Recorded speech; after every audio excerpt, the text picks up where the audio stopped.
Hello pharma family, कैसे हैं आप? आई होप आप अच्छे होंगे। तो बात करेंगे अपने टॉपिक के बारे में, जो हमारा टॉपिक आज का मेडिएटर ऑफ इन्फ्लेमेशन। तो अगर आपने इससे पहले की वीडियोस नहीं देखी तो जाकर आप प्ले लिस्ट चेक कर लें, वहाँ पे आपको सभी टॉपिक्स की वीडियो मिल जाएंगे। तो आज इस टॉपिक के बाद हमारी फर्स्ट यूनिट के खत्म हो जाएगी, उसके बाद हम डिस्कस करेंगे अपनी सेकंड यूनिट के बारे में। तो इसके बाद हमारा एक टॉपिक रह जाता है, उसको हम कल की वीडियोज़ में डिस्कस कर लेंगे। फिर उसके बाद हम स्टार्ट करेंगे अपनी पैथो की सेकेंड यूनिट। तो आप लोग काफ़ी कमेंट कर रहे थे कि सर मोस्ट क्वेश्चन की वीडियोस लाइए, तो आप मोस्ट क्वेश्चन पे ध्यान न दे करके अपने सिलेबस पे ध्यान दें। हम ज़्यादा से ज़्यादा जल्दी आपको सिलेबस कवर कराने की कोशिश करेंगे, क्योंकि सिलेबस में दिए हुए सभी क्वेश्चन हमारे इंपॉर्टेंट ही होते हैं। तो चलिए बात करते हैं अपने टॉपिक के बारे में। तो हमारा टॉपिक है मेडिएटर ऑफ इन्फ्लेमेशन। तो देखो, इन्फ्लेमेशन मैंने आपको पहले पढ़ा दिया था कि इन्फ्लेमेशन हमारा होता क्या है, ठीक है।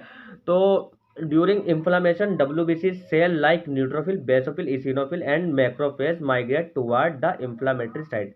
तो मतलब देखो, इनके कहने का मीन्स ये है कि हमारे जो जब इन्फ्लेमेशन होता है, इन्फ्लेमेशन के दौरान जो हमारी WBC सेल होती है, WBC सेल कौन कौन सी होती है? जो हमारी बैक्टीरिया वायरस से लड़ती है, जैसे कि हमारी न्यूट्रोफिल, बेसोफिल और इसिनोफिल एंड मैक्रोफेजेज, मतलब कि जो हमारे बैक्टीरिया वायरस को जितने भी किल करते हैं, वो क्या होता है इसमें? Migrate toward the inflammatory site. तो वो अलग होकर के हमारी किधर को जाते हैं? हमारी जो इन्फ्लेमेटरी साइट को जाते हैं। तो जैसे मान लीजिए हमारे यहाँ पे इस जगह पे हमारे इन्फ्लेमेशन कोज हो गया, तो हमारे जितने भी WBC सेल होंगे, जो न्यूट्रोफिल, बेसोफिल, इसिनोफिल, वो माइग्रेट होकर के इस साइड पे आएंगे जहाँ पर के हमारा हमारा इन्फ्लेमेशन कोज हुआ है, ठीक है। तो चलिए आगे बात करते हैं।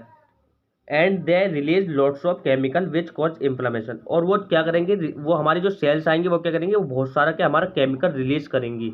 जब वो हमारा केमिकल रिलीज करेंगे, जिसके कारण हमारा क्या इन्फ्लेमेशन कॉज हो जाएगा।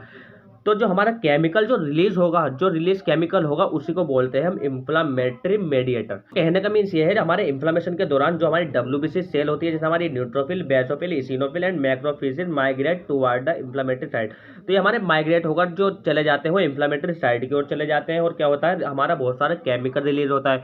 जो केमिकल रिलीज होता है उसी को बोलते हैं हम इन्फ्लामेटरी मेडिएटर, ठीक है। तो चलिए आगे बात करते हैं। It is divided to classes. तो हमारा जो इन्फ्लेमेटरी मेडिएटर है, उसको हम डिवाइड करते हैं टू क्लास में। नंबर एक सेल ड्राइव मेडिएटर, और नंबर दो है हमारा प्लाज्मा ड्राइव मेडिएटर। तो देखो, सेल ड्राइव मेडिएटर क्या होता है? जो हमारा सेल से ड्राइव्ड होते हैं, हमारे जो जो मेडिएटर हमारे सेल से ड्राइव्ड होते हैं उनको बोलते हैं हम सेल ड्राइव्ड मेडिएटर, और जो हमारे प्लाज्मा से ड्राइव्ड होते हैं उनको बोलते हैं हम प्लाज्मा ड्राइव्ड मेडिएटर, ठीक है। तो चलिए थोड़ा थोड़ा इनके बारे में देख लेते हैं। जनरली हमसे ये शॉर्ट क्वेश्चन में पूछ लिया जाता है, तो इसको हम ज़्यादा न पढ़ करके थोड़ा ही डिस्कस करेंगे। हमारा जो मेडिएटर है उसको जनरली डिवाइड किया गया है दो पार्ट में। दो पार्ट मतलब एक पहला पार्ट तो हमारा सेल ड्राइव मेडिएटर, और नंबर दो पार्ट तो हमारा प्लाज्मा ड्राइव मेडिएटर। तो जनरली देखो, हमारे जो सेल ड्राइव मेडिएटर क्या होते हैं? देखो, ये जो होते हैं जितने भी हमारे ये होते हैं सेल ड्राइव मेडिएटर, और जितने भी इधर वाले हैं ये होते हैं हमारे प्लाज्मा ड्राइव मेडिएटर। तो देखो, सेल ड्राइव मेडिएटर जैसे कि हमारा वैसो एक्टिव एमीन्स हो गया, हमारा अरेसिनोडिक एसिड हो गया, साइक्लोक्सीजिनेस पेथवे हो गया, हमारा लाइपोक्सीजिनेस पेथवे, लाइसोसोमल कंपोनेंट हो गया हमारा, और प्लेटलेट्स एक्टिव पाथवे, साइटोकाइनेंस, और हमारा जो लास्ट है वो है नाइट्रिक ऑक्साइड। और जो हमारे प्लाज्मा ड्राइव्ड मेडिएटर होते हैं वो होता है हमारे वो होते हैं the kinin system, the clotting system, the fibrinolytic system, और लास्ट हमारा द कंप्लीमेंट सिस्टम, ठीक है। तो देखो, ये जितने भी हमारे ये होते हैं, ये हमारे होते हैं सेल ड्राइव मेडिएटर, और जितने भी ये होते हैं हमारे ये होते हैं प्लाज्मा ड्राइव मेडिएटर। तो चलिए थोड़ा आगे डिस्कस कर लेते हैं। तो देखो, मैंने अपने इन्फ्लेमेटरी मेडिएटर की दो क्लास बताई थी। नंबर एक था हमारा सेल ड्राइव मेडिएटर, और नंबर दो था हमारा प्लाज्मा ड्राइव मेडिएटर। तो देखो, हमारी सेल ड्राइव मेडिएटर का जो नंबर वन भाग था वो था, नंबर वन पार्ट था वो था हमारा वैसो एक्टिव एमीन्स। तो देखो, वैसो मीन्स होता है हमारा ब्लड वेसल। तो देखो हमारे हिस्टामीन, तो इसमें हमारा मेन जो होता है वो हमारा वैसो एक्टिव एमीन क्या होता है? हमारा जो मेनली वैसो एक्टिव एमीन्स होता है वो हिस्टामीन होता है। तो देखो, हिस्टामीन को हमको जनरली 2 नंबर में अलग से पूछ लिया जाता है, तो पहले इसको डिस्कस करते हैं। The two major vasoactive amines so named because they have important action on blood vessel. तो हमारे जो मेजर 2 वैसो एक्टिव एमीन्स होते हैं, ये इनका वर्क होता है हमारी ब्लड वेसल्स पे, ये इंपॉर्टेंट वर्क शो करते हैं, और हिस्टामिन एंड सेरोटीन। तो जो हमारे मेजर वैसो एक्टिव एमीन जो होते हैं वो होता है हमारे हिस्टामिन और सेरोटोनिन। तो it store in the mast cell. तो हमारा जो हिस्टामिन होता है वो स्टोर होता है हमारी मास्ट सेल के अंदर, और रिलीज होता है बाय डिग्रेन्युलेशन ऑफ रोमिंजरी। तो देखो, डिग्रेन्युलेशन मतलब क्या होता है? मान लीजिए कोई हमारी मास्ट सेल है, और इसके अंदर क्या है? हमारा हिस्टामिन प्रेजेंट है, ठीक है। तो जब ये मतलब इसके अंदर कोई इंजरी आ जाती है, तो इंजरी से यहाँ क्या होएगा? ये ग्रेन्यूल्स की फॉर्म में ये बाहर को आ जाएगा इस हमारी मास्ट सेल से, ठीक है। रिलीज हो जाएगा ग्रेन्यूल्स की फॉर्म में, ठीक है। तो देखो हिस्टामिन का मेनली जो हमारा एक्शन होता है, हमारा कार्य होता है वो वेसोडाइलेशन, और दूसरा कार्य होता है वस्कुलर परमिबिलिटी। तो देखो वेसोडाइलेशन और वस्कुलर परमिबिलिटी के बारे में मैंने आपको पिछले लेक्चर में बताया था, अगर आपको नहीं पता है तो पिछला लेक्चर जाके देख ले। तो चलिए कुछ मेडिएटर्स के बारे में डिस्कस करेंगे कि कौन कौन से मेडिएटर्स कहाँ से रिलीज होते हैं और उनका क्या काम होता है। तो चलिए डिस्कस करते हैं। तो अब डिस्कस करेंगे अपने कुछ मेडिएटर्स के बारे में कि वो रिलीज कहाँ से होते हैं, इनका सोर्स क्या है और उनका कार्य क्या है। ठीक है, तो सबसे पहले हम बात करेंगे अपने हिस्टामिन के बारे में। तो जो हिस्टामिन है हमारा रिलीज कहाँ से होता है, वही रिलीज होता है मास्ट सेल से, हमारी बेसोफिल सेल से और प्लेटलेट्स से। तो हमारा मेडिएटर जो होता है हिस्टामिन वो 3 जगह से रिलीज होता है, हमारा मास्ट सेल, बेसोफिल और प्लेटलेट्स।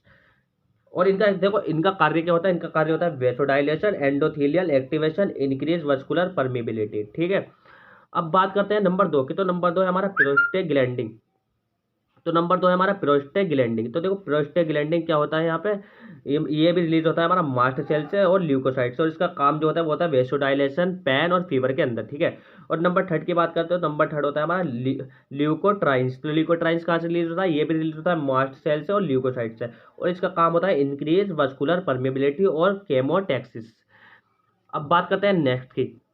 तो देखो नेक्स्ट होता है हमारा साइटोकाइनेंस। तो ये देखो रिलीज कहाँ से होता है, ये होता है ल्यूकोसाइट से, एक्टिवेट मैक्रोफेजेस, और कहाँ से, मस्ट सेल्स, और इसका काम होता है एंडोथेलियल एक्टिवेशन, फीवर और हाइपरटेंशन। हाइपरटेंशन मीन्स हमारा ब्लड प्रेशर। हाइपरटेंशन के बारे में अगले यूनिट में पढ़ाया जाएगा आपको, बिल्कुल भी टेंशन ना लें। अब बात करते हैं अपने नेक्स्ट की। तो हमारा है प्लेटलेट एक्टिवेटिंग फैक्टर। तो देखो ये भी हमारा क्या है, ये भी हमारा एक प्रकार का हमारा मेडिएटर है। ये हमारा कौन सा मेडिएटर है, ये हमारा ये हमारा है सेल ड्राइव मेडिएटर। ठीक है, तो ये कहाँ से रिलीज होता है, हमारा ल्यूकोसाइट से होता है। ल्यूकोसाइट हमारी WBC सेल होती है और ये मास्ट सेल से रिलीज होता है। इसका काम होता है वेसोडाइलेशन, और क्या होता है यहाँ पे ल्यूकोसाइट एडेशन और इसका डीग्रेनुलेशन। ठीक है, अब बात करते हैं अपने नेक्स्ट जो लास्ट की, वो है हमारा कॉम्प्लीमेंट, और ये रिलीज होता है हमारा प्लाज्मा से। ठीक है, ये हमारा प्लाज्मा डिराइव्ड मेडिएटर है और इसका काम होता है हमारा वेसोडाइलेशन। तो आई होप आप इस टॉपिक को अच्छे से समझ गए होंगे। तो मिलता है नेक्स्ट वीडियो में, तब तक के लिए बाय बाय, टेक केयर।